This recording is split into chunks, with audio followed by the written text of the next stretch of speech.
uma sessão solene na Câmara dos Deputados, o ministro do STF, Gilmar Mendes, afirmou que a decisão da Corte sobre a ordem das alegações finais dos julgamentos da Lava Jato deve atingir apenas casos em que a defesa do réu fez o pedido desde a primeira instância.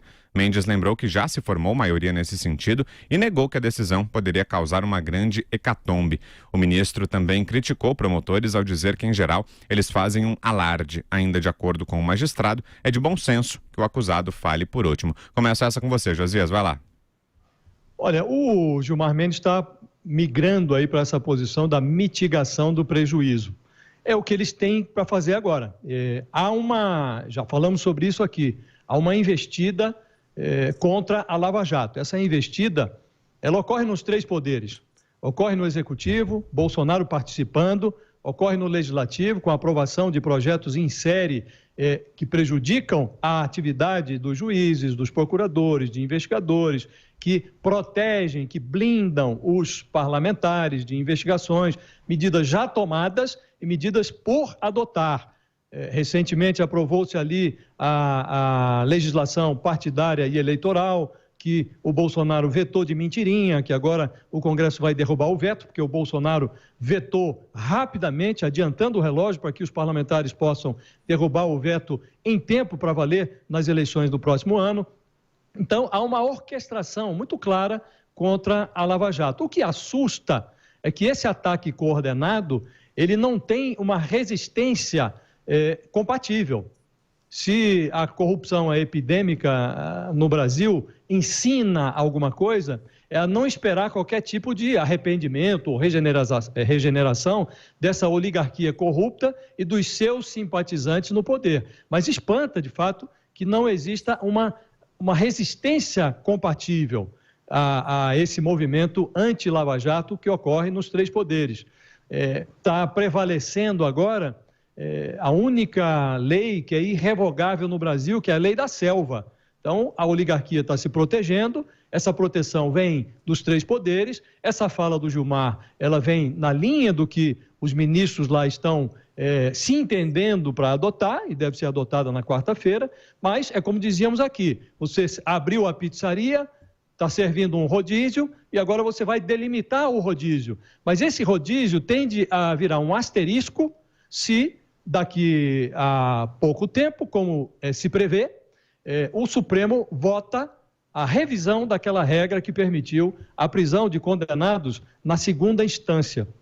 Se essa regra é revista, aí todo o resto vira asterisco, vira detalhe, porque quem está preso vai sair, quem está preso porque foi condenado em segunda instância vai sair, e para voltar à cadeia, conhecendo o judiciário brasileiro como todos conhecemos, vai demorar muito tempo, porque no Brasil o crime mora muito perto, mas a justiça mora longe. E ainda que o Supremo decida colocar como régua uma decisão de terceiro grau, a condenação no STJ, a prisão não vai se dar como se dá agora, com a agilidade da primeira instância. Isso tudo, a Lava Jato, aí sim, com esse golpe definitivo, vai para o saco. Fala, Vera.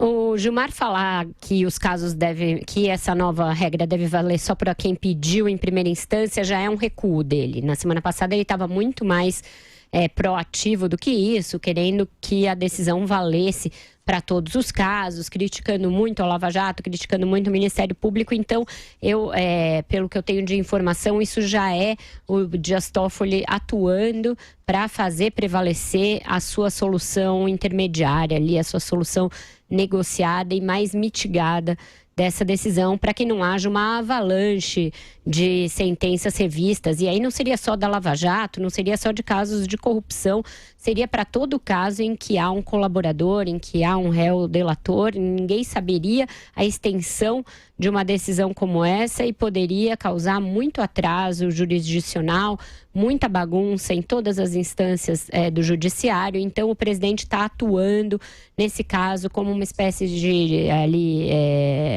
meio termo, tentando fazer um meio termo da solução proposta daqueles que queriam rever tudo, como Gilmar e Lewandowski, e os que não queriam rever nada, como Fachin e Barroso. Então, se chegando aí a um meio termo. Essa questão é muito importante, porque vai ser a primeira grande derrota da Lava Jato em questões de fundo em muito tempo. E aí virão as outras à pauta. Essa que o Josias se referiu, da prisão após condenação em segunda instância, e a questão do HC do Lula, que fica ali a dúvida se ele vai ser mantido ainda que ele progrida de regime ou não. Isso está na segunda turma, não tem data para ser julgado, mas precisará ser julgado. E em relação às delações premiadas, essa solução improvisada, de puxadinho, leva à necessidade que se rediscuta a lei, ou no Parlamento, ou no próprio Supremo, e se consigne isso na lei, e outras restrições que são feitas ao mecanismo das delações premiadas já deveriam ser revistas agora, para que houvesse uma determinação única de como se vai proceder nesses casos, para que no futuro outras sentenças não sejam anuladas com base em reclamações que não havia na lei antes. Então, era bom que se fizesse toda a revisão dessa legislação, agora que o mecanismo já foi mais implementado, já se sabe na prática o que funciona e o que não funciona, para que não fique a cada decisão uma revisão de uma legislação tão importante. Você, Constantino. Ora, é um recuo do Gilmar Mendes, o novo BFF do Flávio Bolsonaro, né? Ele realmente, a sensação que fica é de que ele e eles, ministros do STF, fazem a lambança toda, dão declarações estapafúrdias, colocam lá em cima do telhado a Lava Jato, e depois que há uma forte reação, não só dos procuradores, mas da sociedade brasileira como um todo, eles percebem o tamanho da coisa e dão esses recuos táticos. Então é uma sensação que fica de que eles estão testando até onde dá para ir na asfixia plena e total da Lava Jato, que eles odeiam, principalmente Gilmar Mendes, odeia de morte. Né?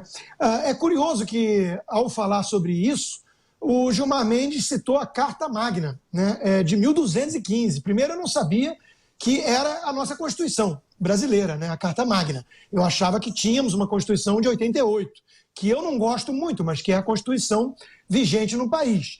E, em segundo lugar, ele, num truque semântico, diz que, desde a Carta Magna, portanto, já se sabe que o réu fala por último. Ele tem direito a ouvir tudo para falar por último. Ou seja, ele, automaticamente, na resposta, criou aquilo que se pretendia debater. A figura de que o réu delator não é mais réu, é um acusador. E essa é a essência da questão, né? O réu delator também é réu.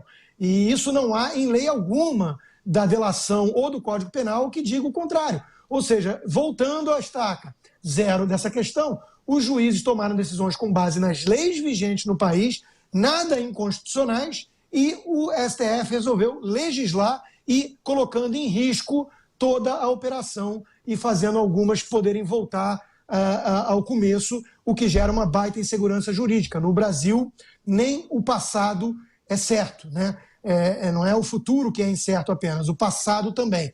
Então pode retroagir dessa forma o STF, anulando regras que foram totalmente baseadas na lei.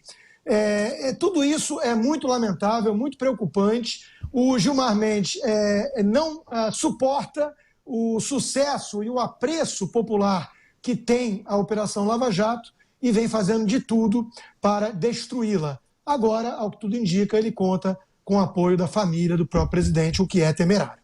Fala, Vera. Você veja que esse caso das sentenças, Vitor, traz um outro vício recorrente no Supremo, né? Começou-se a discutir isso lá no caso Bendini, na segunda turma, e agora essa discussão no plenário é num habeas corpus de um ex-gerente da Petrobras, portanto um caso concreto.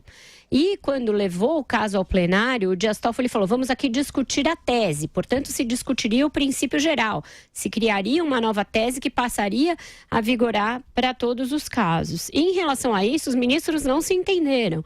O Alexandre de Moraes falou, não, a gente está aqui tratando de um habeas corpus, não é uma ação de inconstitucionalidade. Isso tem sido um dilema clássico e muito reiterado no Supremo. A própria questão da prisão após condenação em segunda instância foi tomada em casos concretos. Todas as vezes que se discutiu isso, foi em casos concretos.